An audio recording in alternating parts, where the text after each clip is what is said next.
You are tuned into The Mountain Gardener. Your host, Ken Lane, and my lovely, lovely assistant, Lisa You call Waters me an Lane. assistant. I said lovely. So, anyway, Lisa, she comes in with your garden questions. Just what are people talking about in the landscape? What are your neighbors seeing in their yard? And we try to share that. We get through this through emails or just things on the floor or just people coming in. These are the top questions for this week. Lisa, welcome. Yes, thank you. Good to Yeah, be back. it is good to be back. So I didn't go anywhere. don't you but look forward to this segment every single week? I do. Actually, it's kind of hard to come up with topics every week. It is. 10 minutes nonstop. And I do the other, you do 2 segments. I'm doing 4. So an Yeah. hour's worth of airtime.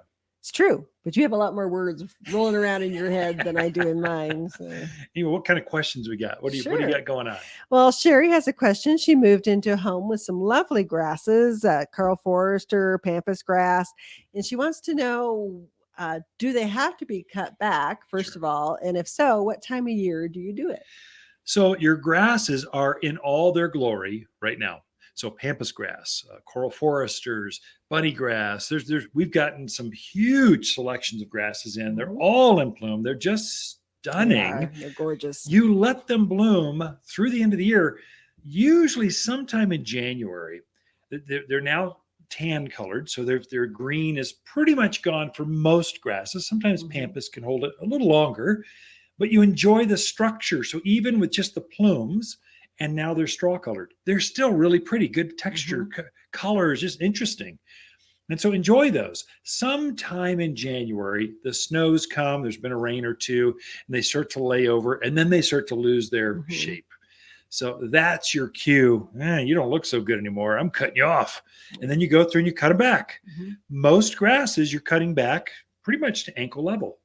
If they're really big, like pampas grass, you might go knee level or so, but you're cutting back to that curlicue or matted area that you'll naturally see at the base of that grass.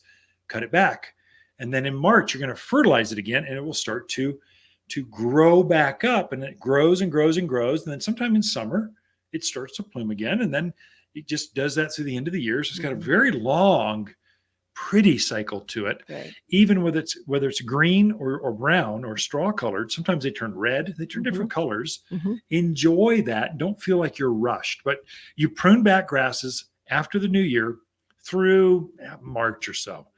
And then you just enjoy them the rest of the year. The main thing with grass is you need to fertilize them because they're very, if you fertilize them more regularly, they get better color, they get chubbier, fuller, and the plumes on them will be very large and way more of them. If you don't fertilize them at least 3 times a year, the like pampas grass be real thin and wispy. They look mangy, not sexy, voluptuous, pretty. Just oh my gosh, look at me. Voluptuous. Well, some grasses are.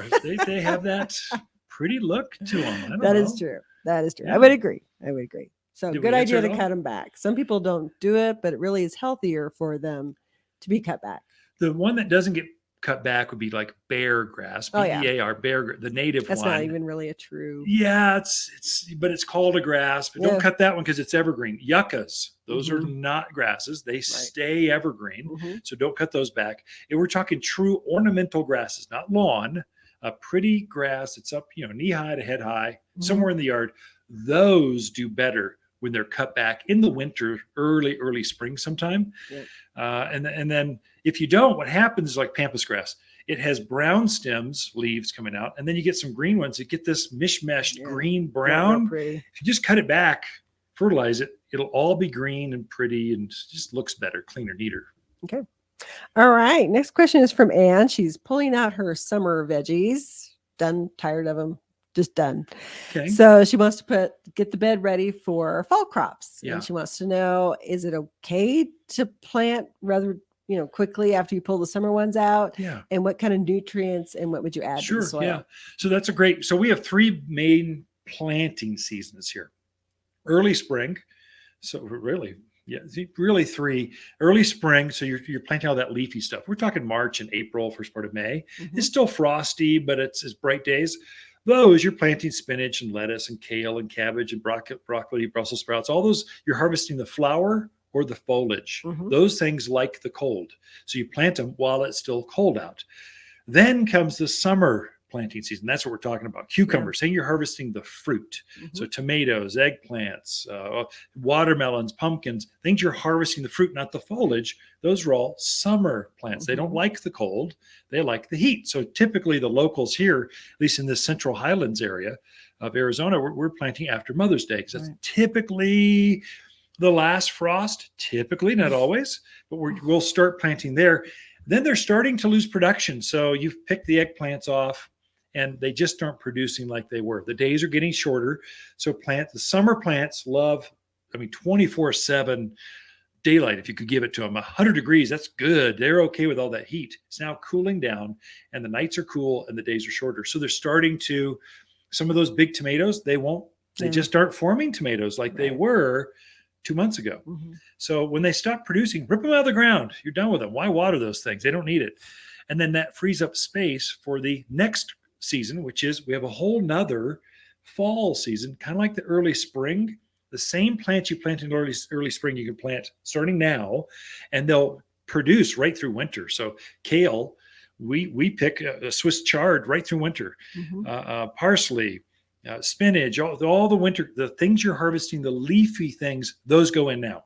Mhm. And so if you were to have, let's say, lettuce back in the summer, it turns this bitter off color. It doesn't Goes to like the seed. heat. Yeah. It goes to seed. You plant it now, taste it just melts in your mouth. It's just so Mhm. you can get all these exotic varieties. So plant now. How to get the soil ready? Those summer plants are really big plants and they eat a lot of the nutrients. They use it up out of the soil. So you want to reintroduce that. So add some compost, maybe even some manure. If it's a raised bed or a container, add some more potting soil Mhm. and just add some freshness into that soil and then start plugging right away. You can plant right Okay. now through really Halloween or so. You got quite an open window Mhm. here. And we've got crop rotations. The fall crops are here. So all those starts, it's better to go with a start right now than a Yeah. seed. I agree. So they root out faster. So Mhm. I think You get more crop. I beat around the bush a couple times, but I think we answered her question. I Yes, think do it. so. Yeah. Yes. And add stuff into your soil or Add freshen it stuff. back up. Okay. Fertilize. Yep. Right. The all-purpose food and the fruit and veggie food would be excellent Fruit and too. veggies probably ideal Yeah. for those crops because we've loaded that particular food. We make our own foods with a lot of calcium. And Mhm. the calcium is what brings out the flavor, makes a cauliflower size head bigger, brings on more broccoli heads, makes them sweeter, better Okay. tasting, and larger. All right.